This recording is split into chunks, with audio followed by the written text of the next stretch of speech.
108 minutes, the button must be pushed.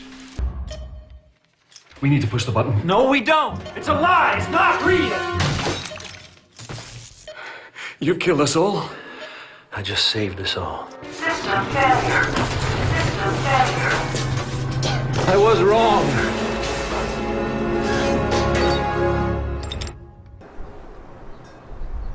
Four, 8, 15, 16, 23, 42. Welcome to Season 2 of Lost. What an interesting season. So we ended Season 1 with a small group of survivors leaving the island on a boat before getting attacked and having Walt stolen by who we presume to be the others. Season 2, the boat survivors have made it back to the island and been captured, and a bunch of stuff happens that I don't remember all that much. But ultimately, we find ourselves in the hatch.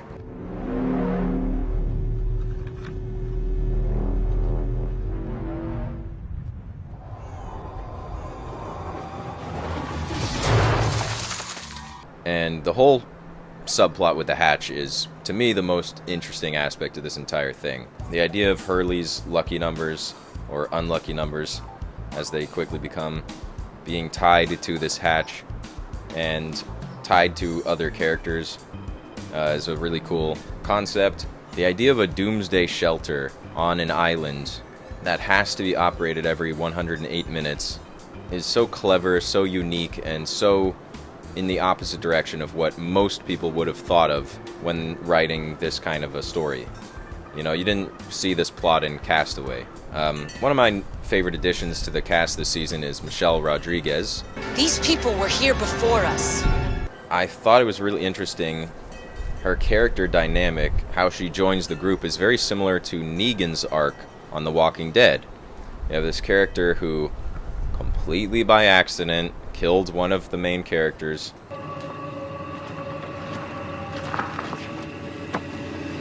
It's an identical situation. Everyone loved Shannon just as much as they loved Stephen Yeun. No one would disagree with that. And it was a very similar kill. No, in seriousness though, there is a slight parallel there. I did like that Michelle Rodriguez's character, I don't remember anyone's names ever, accidentally kills Shannon, a character we've now known for a season and a half. And that's how Michelle Rodriguez is integrated into this group, made even more an outsider than she already was by this accident. Made her character even more interesting until she herself was killed. It's a nice little murder sandwich. You have a character that we knew getting killed by a character we just met, and then a character we knew kills the character we just met. I'm going after my son, and nobody is going to stop me, okay? And I was even less happy the second time. So, Michelle Rodriguez is now dead. We have a nice little twist with Michael's character, who is doing everything in his power to get Walt back. After you release our man, I'm gonna need you to do something else. Whatever you want. I'm writing 4 names down. We need you to bring them here. If you don't bring all the people on the list, you'll never see Walt again. I'm sorry.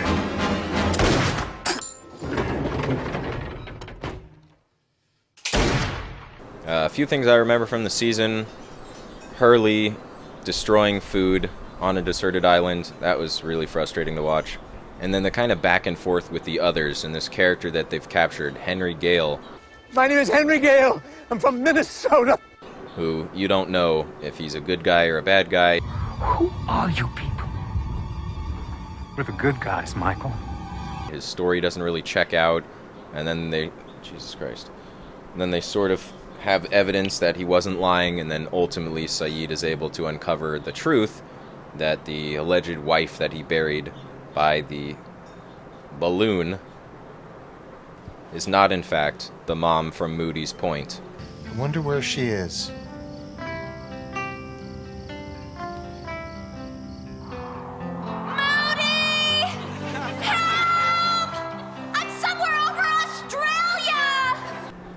But some guy, a guy named Henry Gale. I dug up that grave and found that there was not a woman inside. There was a man named Henry Gale. But there's a lot of good tension with that character and a lot of good back and forth. I like how he sort of starts to turn Locke and Jack against each other in a small way. And then just the whole concept of having to type in this seemingly random assortment of numbers every 108 minutes into this ancient computer in the middle of a deserted island. Or what? According to the tape, bad things will happen, but they don't have any evidence that anything is going to happen. So it sort of just becomes, in some ways, it's their Wilson. You know, in Castaway, the volleyball doesn't actually do anything to keep Tom Hanks alive, but in some ways it does. Just its mere existence tethers him, another kind of ball, to the same ball, isn't it? Interesting. Talking to an inanimate object with a face made of blood tethers him to reality and keeps him alive throughout an otherwise harrowing ordeal. And I think it's, in some ways, a similar situation on Lost, where Locke and some of these other characters find purpose in typing in this seemingly random assortment of numbers, which I do believe was 4, 8, 15, 16, 23, and 42. As for other new characters, Echo had a particularly interesting backstory as a child soldier. Hello. Hello. The connection with his brother, who's tied into the priesthood, getting his brother killed, doing something entirely against his wishes, and ultimately finding himself on that island anyway. Very interesting character. Rose and Bernard finally reunite after some time apart. Of course, the woman that Hurley falls for ends up killed. It's just his luck. I'm going back out into the jungle to talk to our friend with the beard. See if we can make a trade. The whole love triangle that's been set up between Jack and Kate and Sawyer is sort of not going anywhere anymore. But we'll see what happens with that. At least Sawyer got some action. But I do like that the contentious relationship between Jack and Sawyer is sort of slowly evolving. I mean, they're doing the writer thing of making sure to not give too much of an arc too early. But all in all, really interesting season. I did like this season even more than the first one. The whole history with the Hatch, which I would love to learn more about, to me is by far the most compelling element of the show.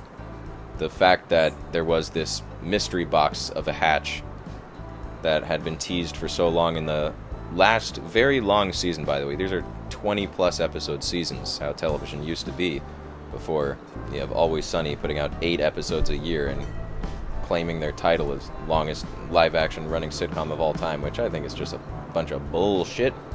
Love them to death, but come on, man, give us some more. 8 episodes? The fuck is that? Watch that in one night. Anyway. We got a misunderstanding, Jack, so listen carefully. Right here, there's a line.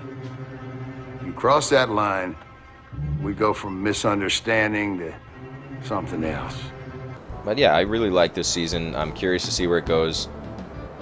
When you set up a mystery box like the Hatch, or like Michael and Walt going off on the boat at the end of the first season, you just have no idea where it's going to go, and in some ways the mystery of not knowing where it's going to go is more interesting than the answer to that riddle that you end up figuring out. In this case, I thought they did a really good job with the Hatch, keeping intrigue, and they did add a lot of exposition into it without fully revealing everything. And if anything, now you have more questions, and that's definitely how I feel about that whole plot point. I really like the video that they watch that sort of gives the exposition for the Hatch, because again, it leaves you with more questions than answers, which is exactly what a show like this should be doing. As for where it's going next,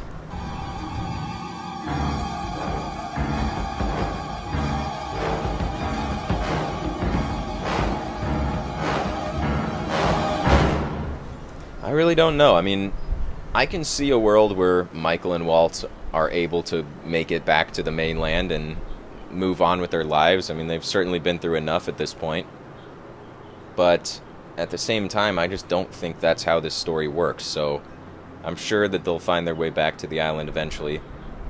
Who knows? I really I have no idea. It could go in any direction. Fortunately, I've not really been spoiled anything with this show beyond what I've already seen. So, moving forward, no clue what's going to happen next. So, as for what's going to happen with Jack and Kate and whoever else was kidnapped at the end, I'm definitely curious to see where that goes, who exactly these people are, how long they've been on this island, what is this secret society they seem to be building.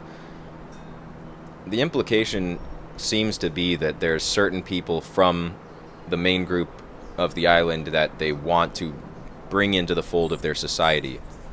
At the top of that list clearly was Walt and potentially some other children, although with the little bits we've learned about Walt slowly but surely over the last 2 seasons, it seems like possibly the others weren't interested in collecting all of the children in the first place, but they were actually just looking for Walt, who seems to have some sort of extrasensory gift or something that will be revealed in the future, which is one of the reasons that I think that we're going to follow his story regardless of whether they make it back to the island or not.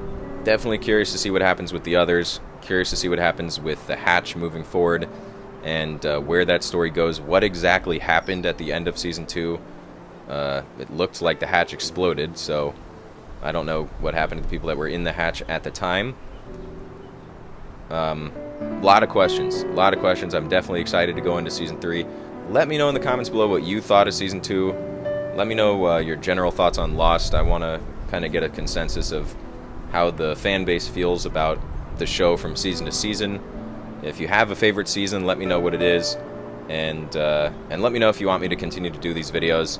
If I should check out Season 3 on the sooner side, I might just do that. And yeah, so pretty quick one today, but just wanted to update you guys.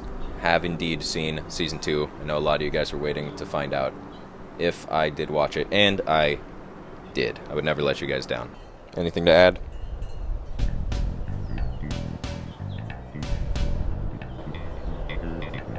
No? Alright. Well, that's it for this time. Thanks for watching. Check out some other videos. You can check out the last video I did on Lost. And, yeah, it looks like we're done here. So, see you next time.